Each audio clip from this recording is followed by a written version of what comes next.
Research is about solving those problems, and it's about answering the big questions. And it may take some time, but we will get there.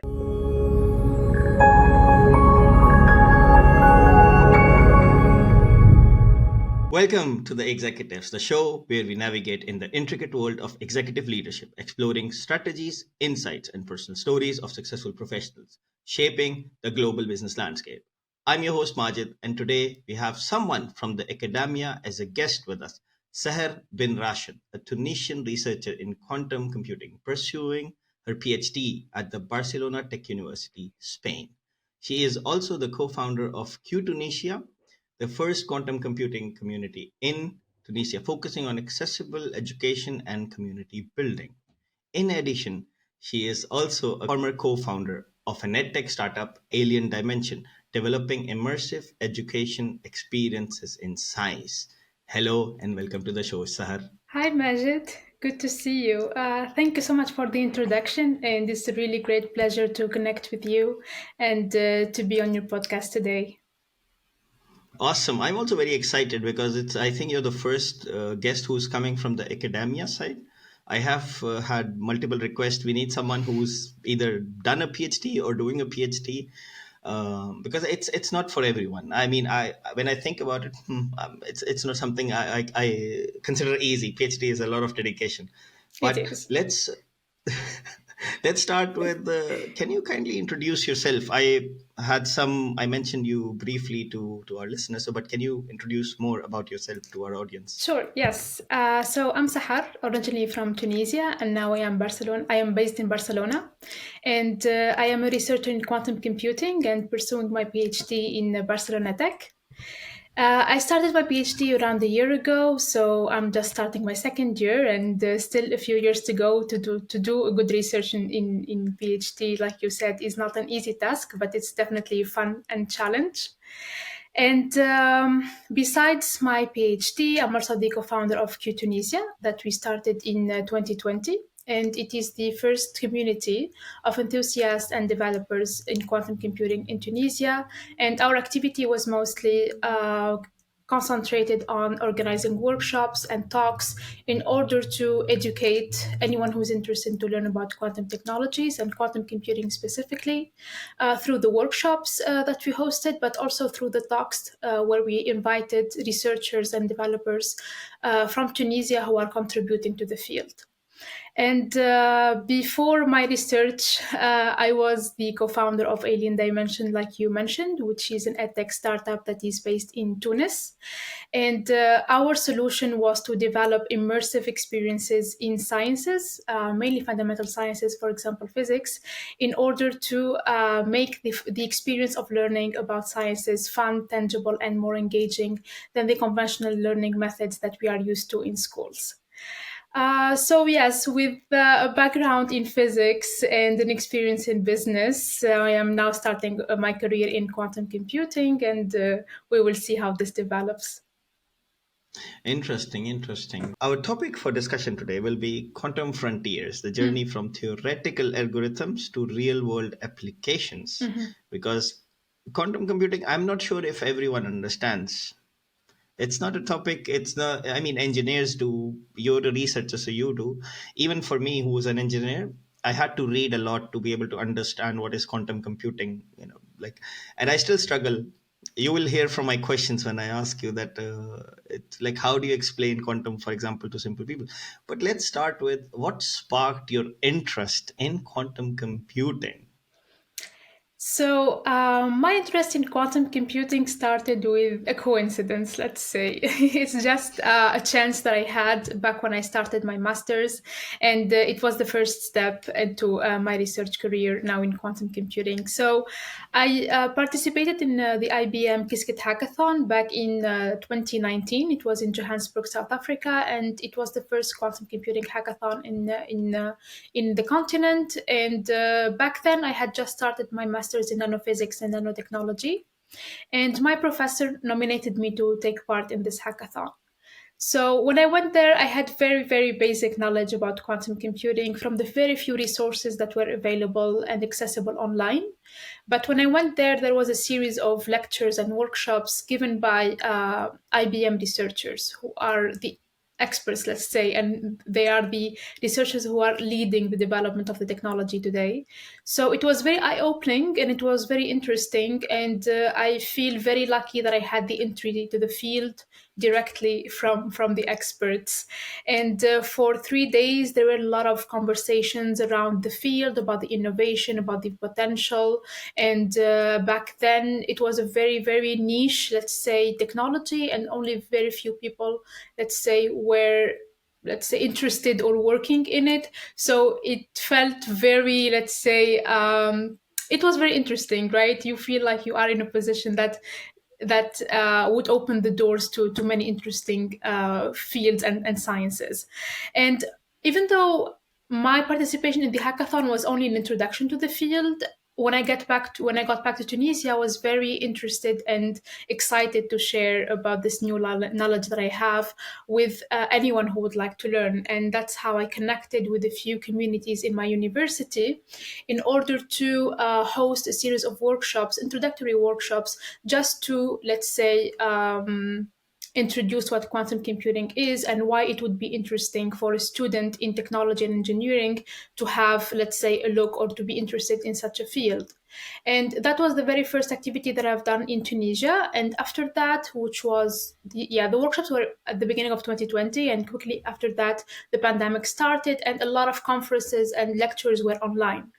And that's how the knowledge and the education and the educational resources were accessible to quantum computing. And that's how I found a platform to learn more about this field.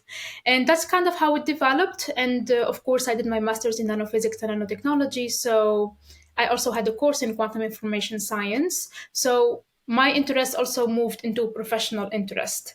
And then later on, I specialized in quantum computing. I did also a master thesis in quantum computing, and now I'm doing the PhD. Interesting. Yes, that's super cool. Yeah. I mean, I have attended a few conferences where IBM has like these stalls where they. I don't think it's an exact quantum computer, but it's a representation of a quantum computer. This golden The thing quantum chandelier, that, yes. yeah, that's like, that looks really cool. Even if you're like a mile away, you're like, oh, what is that? I need to see that. And It's very it's attractive, super. yes. Yeah, it is. It is Yes. like from far away, you're like, huh, what is that? IBM golden thing. And then when you Mm. go there, go, quantum chandelier. I never called it a quantum chandelier. I thought it's like a representation of a quantum computer. Yes, it is a representation of what the structure of a quantum computer looks like because the chandelier represents the control, let's say, electronics in order to have the control on the qubits in the chip, which is usually placed at the very end of that chandelier. Hmm? And yes, usually you find it in, let's say, in exhibitions or to draw the attention of people to quantum computing. But yes, I would say it's a good visual of what a quantum computer looks like. Hmm?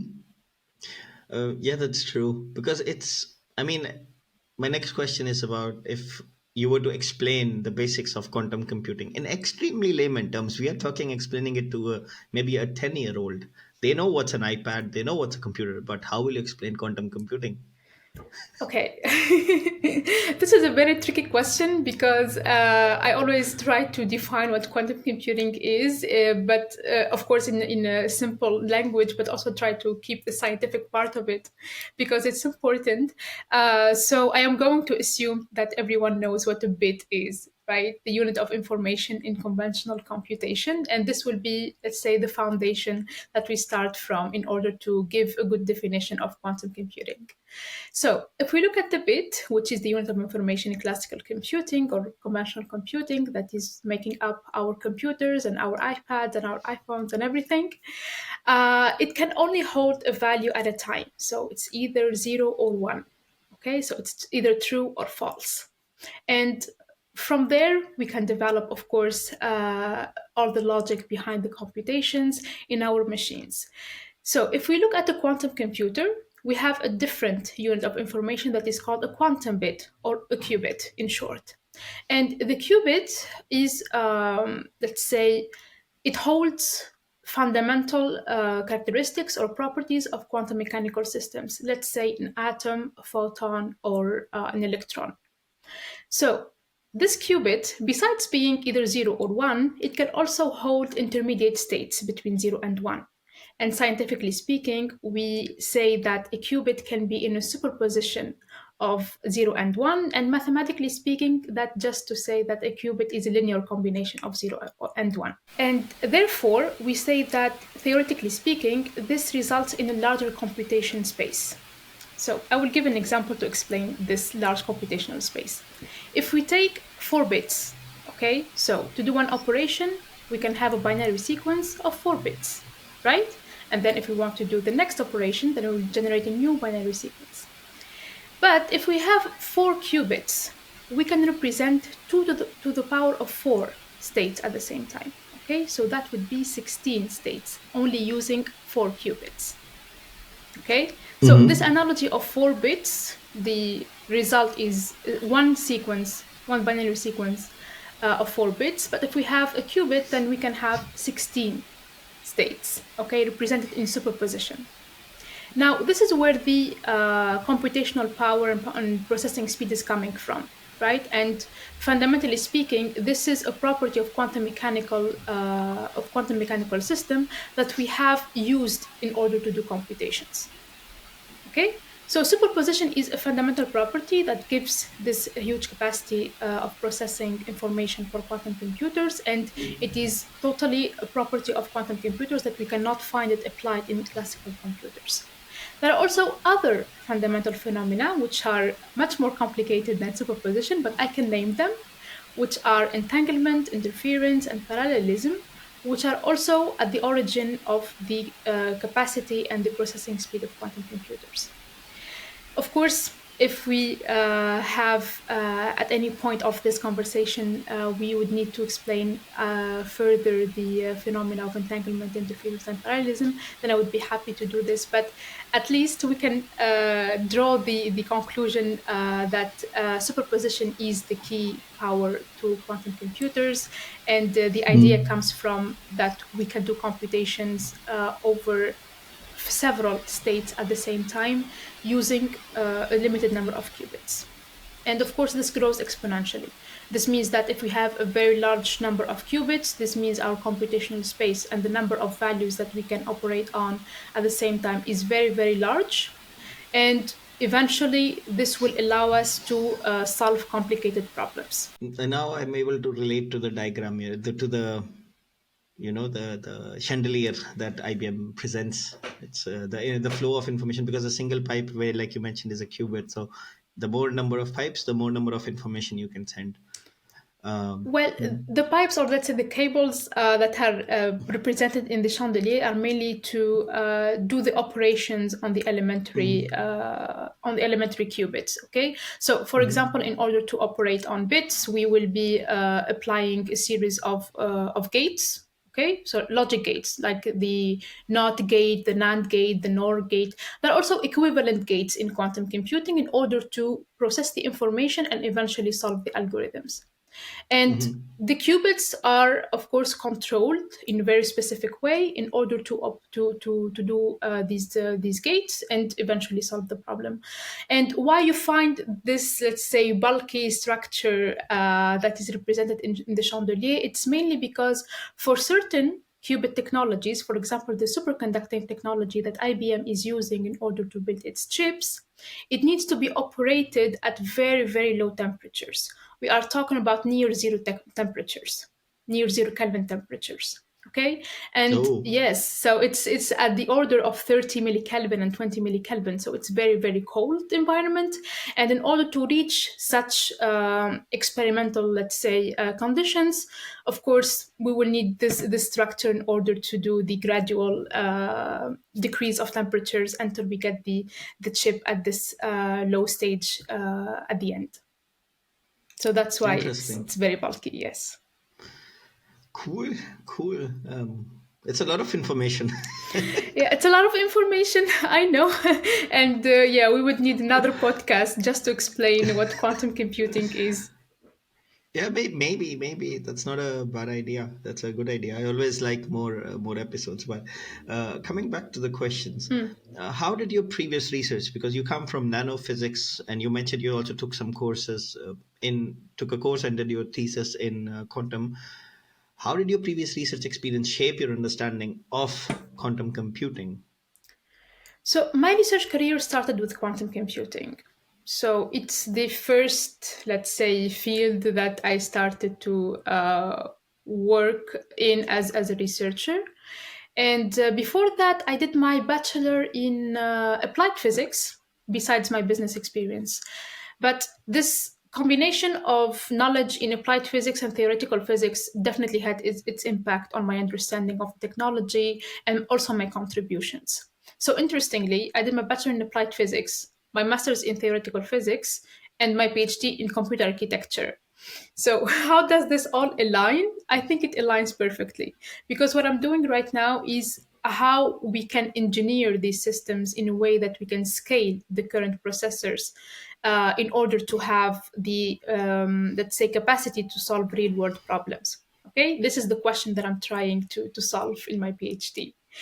And of course I have a proposal for that, but just to answer the question about how my previous experiences is contributing, I think that looking at the field of quantum computing, which is currently pure research field, okay, it's really at the very frontier of science and technology, and looking at the science both from theoretical and engineering perspective, let's say gives me the opportunity to understand the science fundamentally, so I know the physics behind it, but also it gives me the tools and the knowledge in order to design such systems and keep on growing the systems to its targeted capacity. So I would say that my experiences are converging finally in this PhD, and it's definitely contributing from different perspectives. Hmm. Hmm.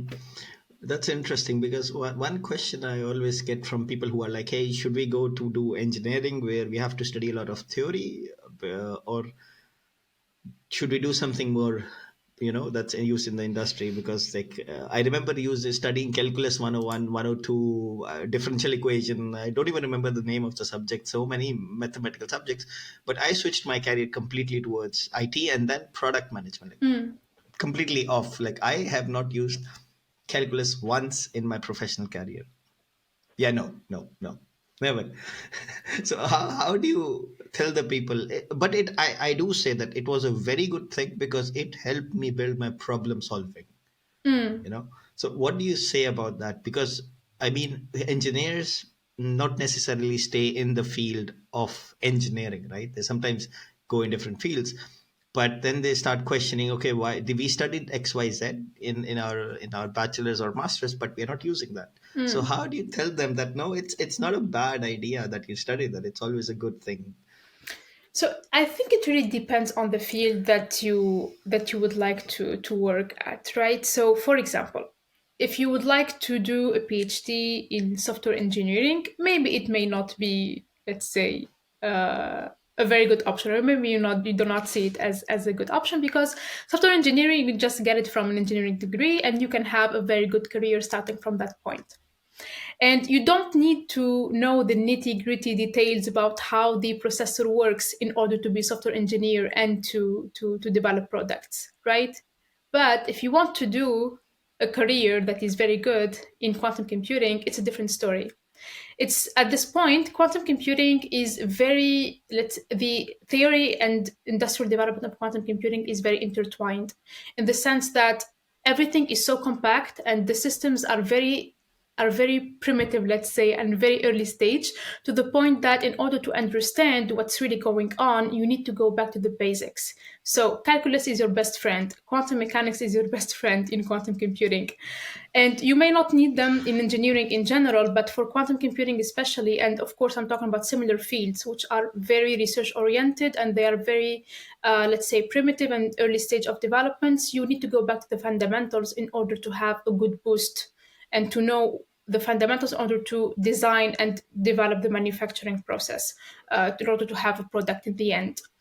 So it really depends on the field that you are working on, but also your aspirations, what level of expertise you would like to have. Mm-hmm. If you want to be an engineer, of course, you will have your set of skills that are required. And of course, whether that would be the training that you have or just the requirements for the jobs that you are applying for. But if you want to have a knowledge of a researcher, usually researchers have a strong background in fundamentals of the sciences they are working with. So I would say those are the two factors taken into account in order to decide on whether an engineering degree is more interesting to you or research career is more interesting to you. And of course, usually research means academia. So but that's not, I would say, the case anymore.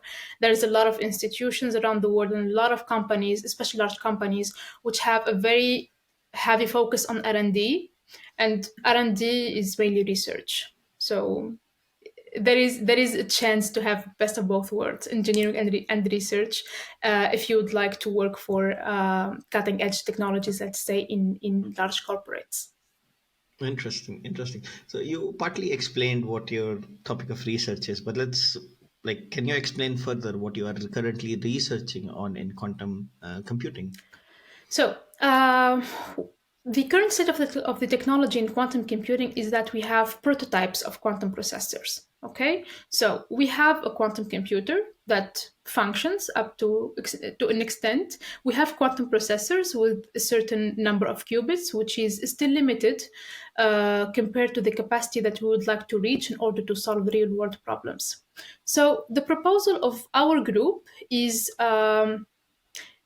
since we need a large number of qubits, which is estimated to millions, in order to solve real applications which are useful in our real life, then it would not be possible to host them all in the same processor. And why is that? It's because qubits are very, very fragile. Okay, they are very sensitive to noise. If you put them all together in the same place, they're probably gonna interfere and they'll probably give you very, very bad computations that would fail eventually. So they're not useful.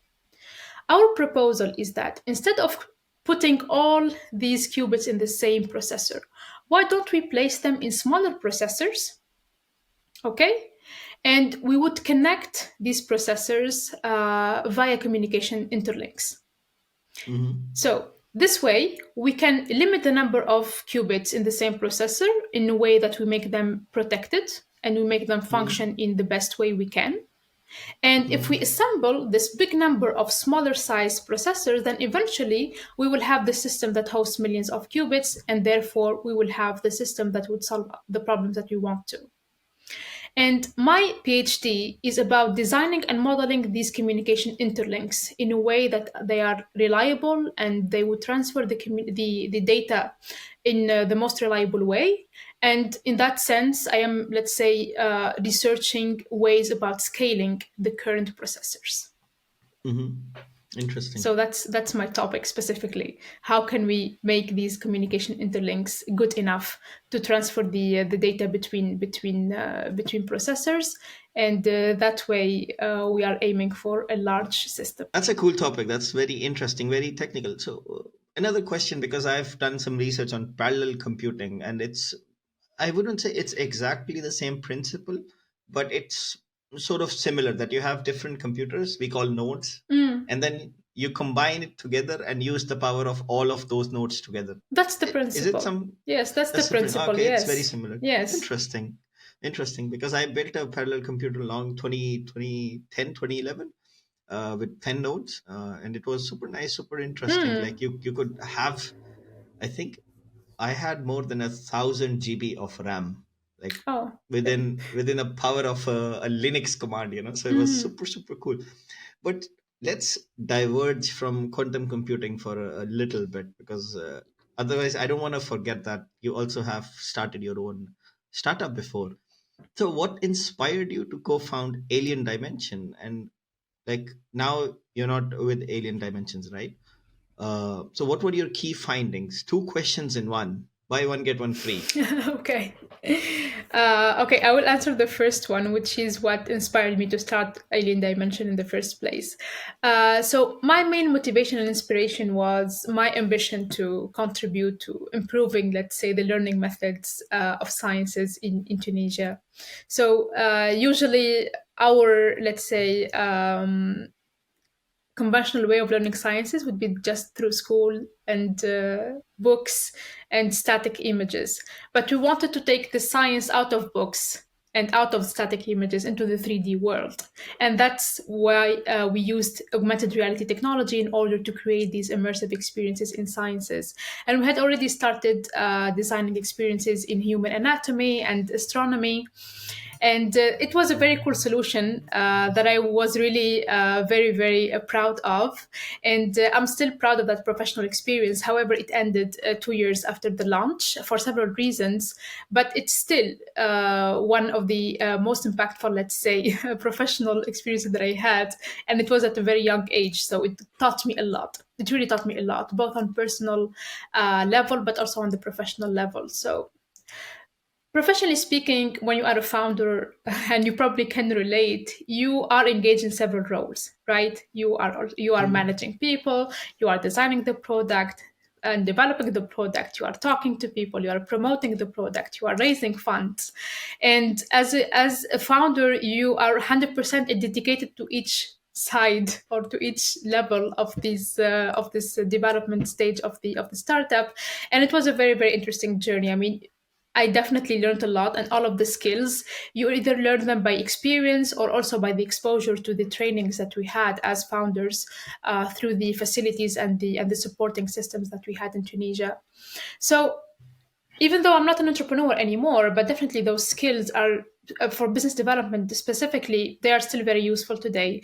And this has allowed me to be engaged in several initiatives in order to, let's say, grow or improve, let's say, or boost the quantum ecosystem around the world. So I'm also engaged in several, let's say, organizations and initiatives which are focusing on developing quantum technologies from a business perspective or from industry perspective. And all of my contributions are thanks to the experience that I had before in business development.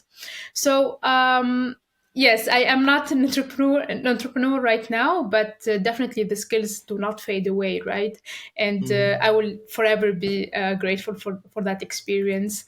Um, so yes, that's mainly my key takeaways from the experience is that all the skills that I had, they are definitely still with me, and they are still helping me to advance in my career.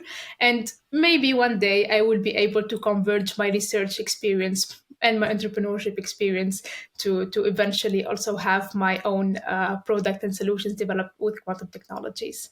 Mm. No, I heard someone say that before, like multiple entrepreneurs have said this to me. Once an entrepreneur, always an entrepreneur, like That's they so will true. try, they will figure out a way that they can build something, a company again, like make them do a PhD. They will figure out a company around their Yes. PhD topic, like so. I am sure down the line after you're done with the PhD, there's another startup coming. I can assure you. Maybe during the research, but maybe afterwards. But you can mark my words that this will happen. Like there's no running away from that. We will see. I mean, for me, I'm still very, very, let's say, excited by the dynamics of business, right? It's a very different, let's say, workflow from research to industry, and especially in entrepreneurship. And yeah, I cannot hide the fact that I love entrepreneurship and the dynamics behind business development. So yes, most probably it's going to happen at some point. I'm not sure if it's after the PhD or not, but probably yes, it's going to happen. It will happen. Yes.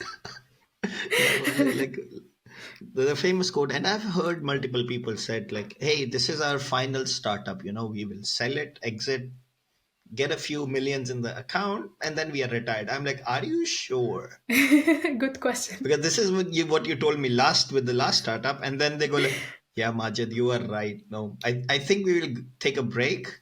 Mm, They go to Tunisia, Morocco, Thailand, Philippines, and so on, and then they come back and hallelujah, another startup. exactly.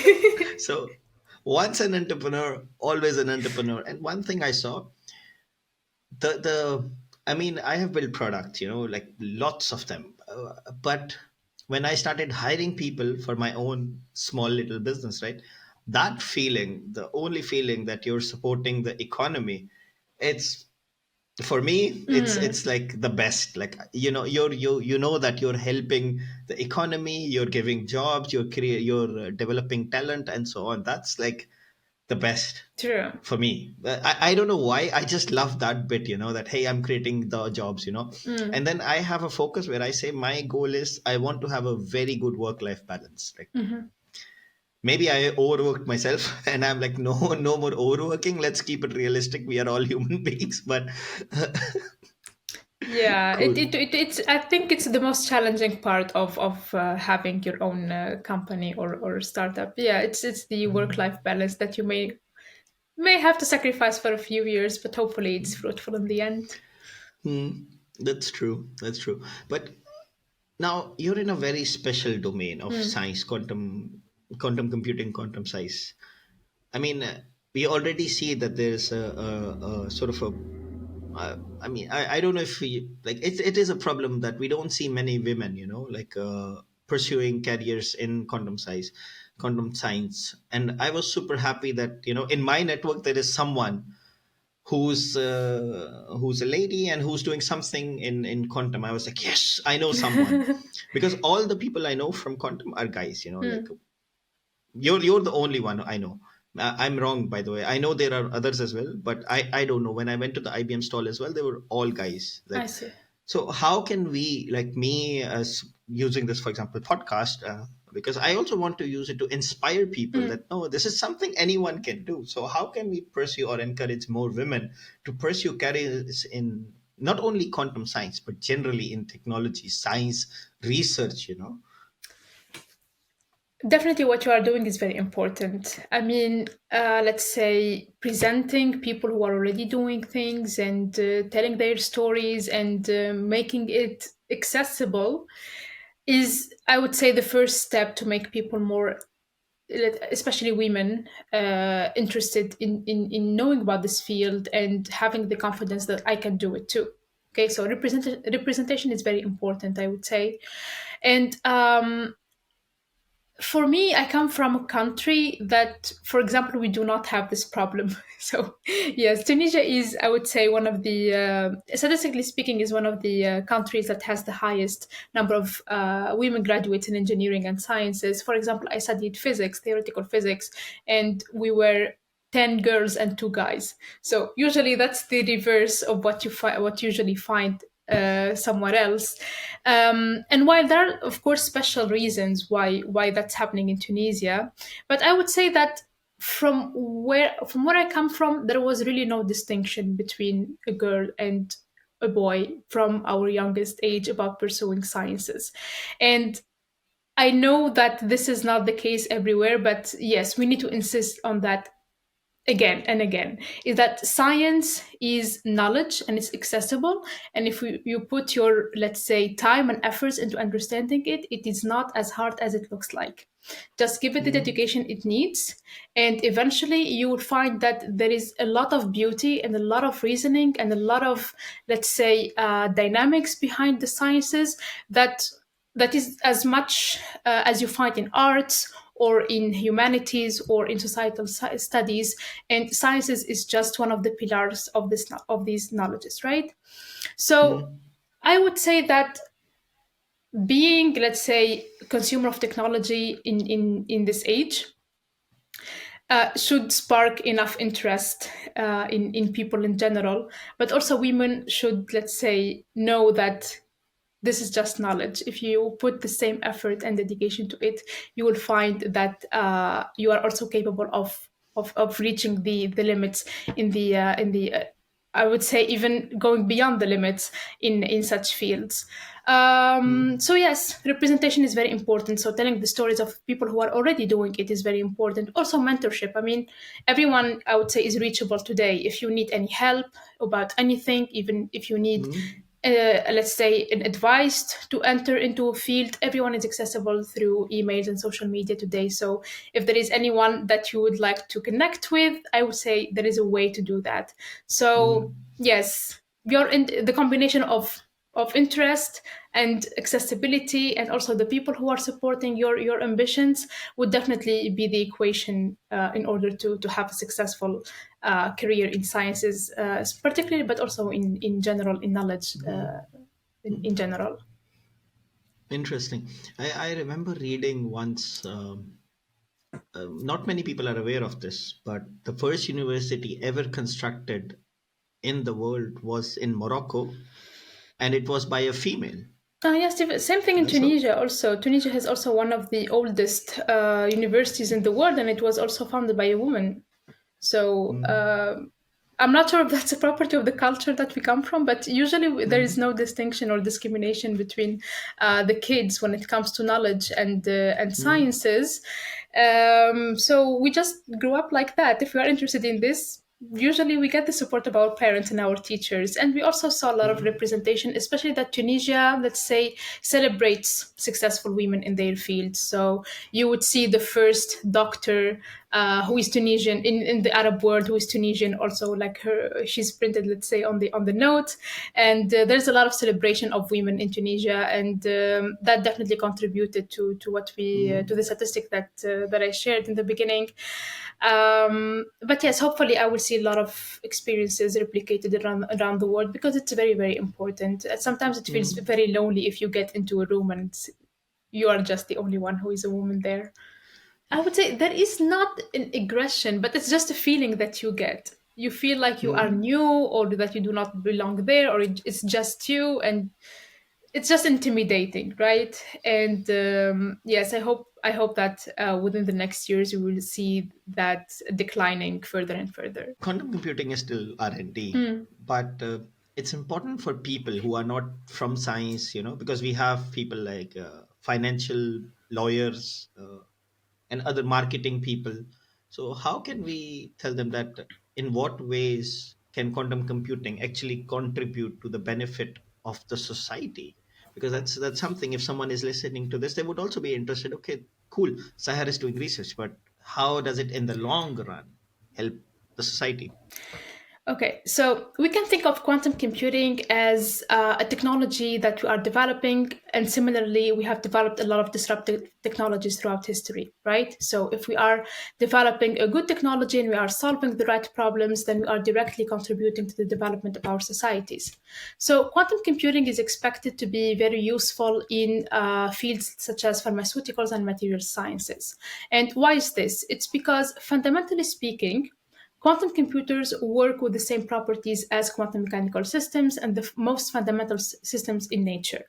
So, if we can model and simulate such systems using quantum computers, then we will have a much better understanding of their dynamics, and eventually we'll be able to engineer and design new materials and new medications. So, that's why quantum computers, for example, is very much, let's say, in favor of developing and advancing these fields. There are also other problems which demand a high capacity of processing and for example, problems of optimization and problems of processing a large amount of data. This is all demanding for a large capacity for memory and for data processing. And quantum computers are expected to be very useful in these areas too. So in the end, as we are advancing in this technology, we will be also discovering new applications fields, and we will also be knowing more about the fundamentals of our world. So we will also probably would be also answering the most fundamental questions in physics, in chemistry, in math. So let's say with a large capacity of information processing that quantum computers are giving us, we will be able to solve, let's say, the most challenging and pressing problems that we have today, or at least we're expecting them to do so. But also on the way, we will be discovering new things. No one has expected the boost of internet when it just started in the 90s, but look where we are today, right? So we can think of the same thing happening with quantum computing. And I would say the development of quantum computing will take the same path as AI, for example. It took a lot of years to reach the stage that we are at today, but look at the applications and look how many amazing things we could do with AI. I am expecting and I am very optimistic that quantum computing will have the same impact. Cool, cool, cool, cool. Now you also touched a little bit about the future. So, where do you see the field of quantum computing heading in the next decade? I know, in term when you talk about research, decade is not that long of a time. But where do you see that going in the next decade? So we are at a very interesting stage of quantum computing because the idea of quantum computer is not new. It started in the 80s, right? And it was just a simple idea. But since the 90s, there have been a lot of focus on this technology. There have been the first proposals of qubits and the first algorithms, of course. For example, the famous factorization algorithm by Shor. And beginning of the 2000s also we saw the very first prototypes, and especially starting from 2018, let's say, we have seen a lot of progress in the field. We are seeing the first, let's say, real quantum computers. Now we are at 1000 qubit as proposed by IBM recently. And we have also seen a lot of algorithms coming up, which are promising, and probably also when we have the capacity and the reliable machines, we will be able to use and to run those algorithms.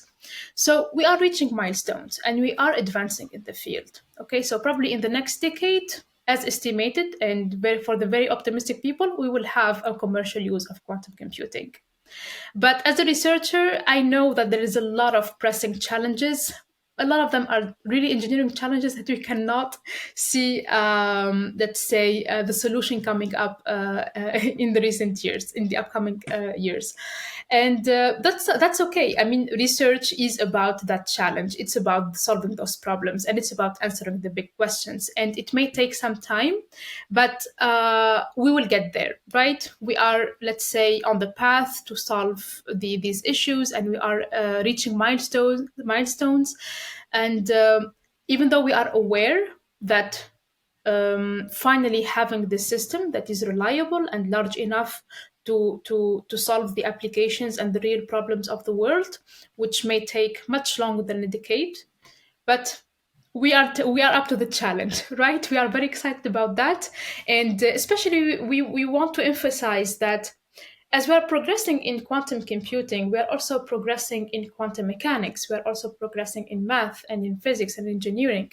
So probably when we are building the quantum computer, we will also use this knowledge to do other applications, to develop other, let's say, devices, and to solve other problems. So it's a big machine that we are trying to build, but on the way, I am sure that a lot of applications will come out of this research. So we will see how much time this will take us, but eventually we will get there.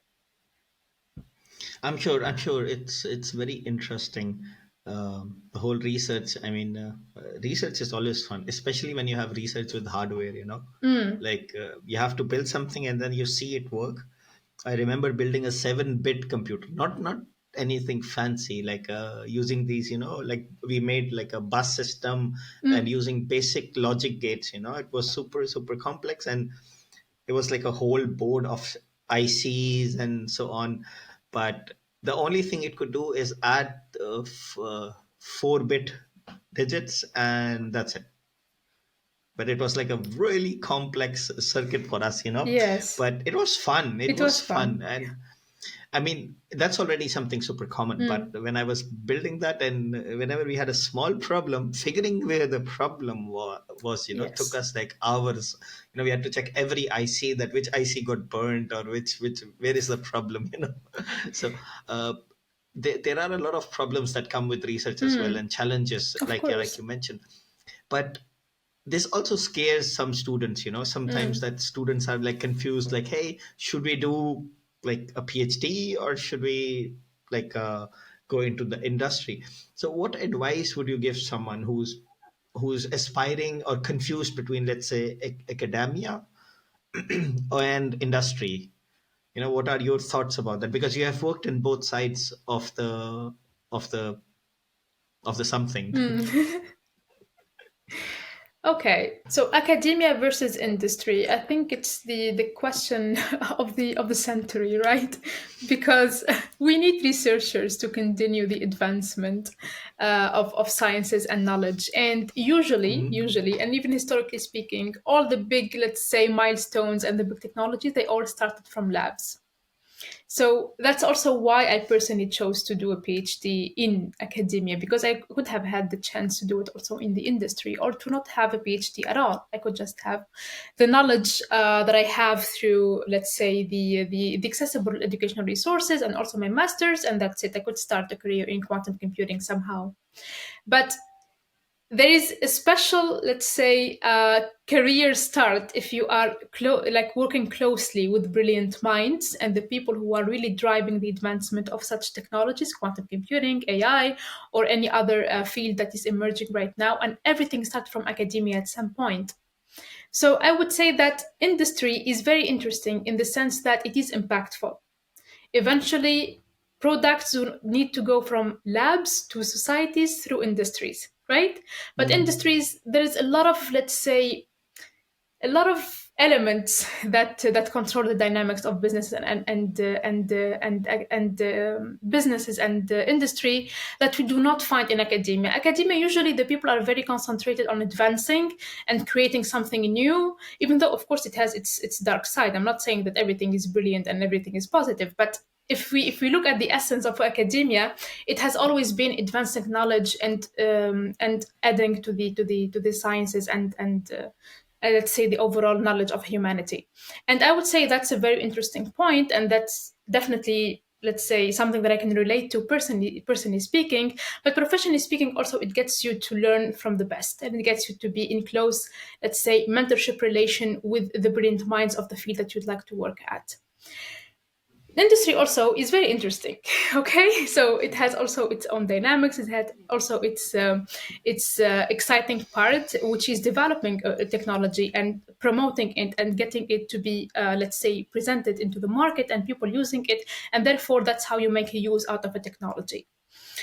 But I think that comes in a later stage, right? So I would say it's a personal choice whether you want to be on the, let's say, creativity and generating new knowledge side, or you want to be on the side of being impactful and creating the products that people will find useful. And eventually, also, that's how you transfer the knowledge from just pure theoretical knowledge and papers and conferences to actual products that you find on the market. So both are very important. There is no way I would say that one is better than the other, but I would say that one is, let's say, specific to each purpose, or let's say to each path that you would like to take. It's a very personal decision. I made my own, which is to start from academia and later on go to industry, because that's also one of the objectives that I would like to do in my career at some point. I cannot decide what point that is, but definitely I would like to be on both sides of quantum computing. First, I want to have the knowledge that would give me the tools to understand the sciences, but also have my own contributions to the development of the technology. And also, I would like to see all this knowledge transferred to society, and that's, of course, through industry. Interesting, interesting. No, yeah, because we are coming towards an end. I'm thinking because we talked a lot about quantum computing, science, and you're very passionate. I can see the passion. I can see that your decision was right, that you decided to go in research It took me a lot because of you're. time to take the decision, but I I am can definitely imagine. happy with it, yes. I mean, the decision making is never easy, but Mm, I can see the passion, when you're answering the questions, when you're explaining to us like how and why and what. So that kind of passion is something we also say in industry. mm, You need to be passionate about something. If you want to become a product manager, become one. But you need to be passionate about the field. true. Because if you're not passionate, you will wake up in the morning and you will be like, oh shit, I need to do that. You should Yeah. be more like, oh yes, I'm going to do Another this today, day. whatever it is. Yes. It's you're happy. So now let's completely off topic, jump off Completely topic off topic. and Okay. off topic completely, like because this is all what we are about. So, aside from your professional interest in quantum and so on, what are your hobbies or passion? For the very little time that I still have in my day, I either do sports in order to have some mental space where I can just, yeah, just be off, let's say, the responsibilities and the work throughout the day, but also very, very important for the creative side. Or I just go out and explore Barcelona, which is a very, very beautiful city, and there's a lot to see, a lot of activities, a lot of things to do, a lot of people to meet. So whenever I have time, I try to socialize in Barcelona. So it's either working out in the gym or just go to a museum or explore Barcelona. For now, Mm. yes, those are my passions and hobbies besides quantum computing. Cool. Is your routine like one of those pictures you see on Instagram? I sleep at 2 o'clock in the night and I wake up at 2:30, and that's it. And then I start hustling. No, I wish I could do that. I wish I could do that, but if I don't get my 7 hour of sleep, I do not function at all. So yes, my schedule is pretty strict in that sense. Is that I prioritize sleep, but I also Mm. prioritize resting and having a mental space that is outside of work throughout the day. So this has to be a daily Mm. practice, not once in a week or once in a month. But I also work a lot of hours, so the day is very, very limited. No, but that's important. Rest is important. Of Like, course, yes. I mean, everyone is different. Mm. No matter when I sleep, I tend to wake up super early. Hmm. It's just like my body accepts that, hey, wake up early, sleep early, wake up early. But I have friends who don't like to sleep early. They sleep like super late, like two Mm. or three, but they need their 8 hours sleep. So whatever you're okay with, that's completely fine. Of course. I mean, it's just a meme that's going around, right? Like I sleep at 2 and then I wake up at 2:30 to hustle again, and then so I was To be cool, honest, cool. I personally never met a person who has a schedule like that. Usually the people that I Uh, know who also work a lot and they have a lot to do just with their jobs and everything on the side. But I don't know whether those schedules are realistic, but I don't know. It's to each their own, of course. so I know someone who's ultra successful, Mm. but he sleeps at 10 Mm. and he wakes up at 5 in the morning. But he has something very interesting, by the way. Hmm. He says, Majid, the morning, when I wake up in the morning at 5, I am able to, focus on a lot of things. There's no meetings, there's no one bugging me. So I have from 5 till 8 complete time for myself. I agree with And I that. do a lot of things, reading, going out, running, and so on. I do something similar, which is some amazing. I feel really good with that. Mm. And then he taught me something which is super rare. He started taking naps in the daytime. I agree with that And to too. be honest, I started doing that and I feel amazing. Like it's Yes. so cool. You sleep like 1 hour in the day, and it works really nice for me as well. And then in the evening, you're already tired, like 8, 9, and then you're ready to sleep by 10, 11. Exactly. Yeah. So it's something I feel for myself. It's working really good. True. But we come to an end, and this has been an incredibly insightful discussion. Sahar, right? That's because I'm trying to get the names as accurate as possible. So thank you so much for sharing your expertise and experiences with us. Would you like to say something as a closing statement for our listeners? A closing statement. I would say that explore, as we have talked about in this podcast, and thank you again for the invitation. Is I took the time to explore business, academia, organization of events, working multiple jobs at the same time, and it was all just contributing to building me as a person, professionally, personally, and also building my network. So everything I would say that you do in the exploration phase is very important, and it ends up building who you are.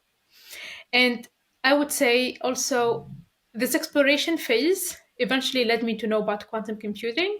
And it was my curiosity that got me to participate in a hackathon in another country about a field that I had never heard of.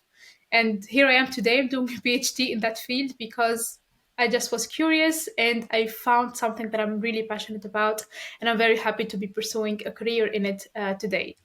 So yes, I would say my advice is to explore and take the time and take also the unconventional ways. When I started quantum computing, I knew personally no one who knows about that field or worked in it.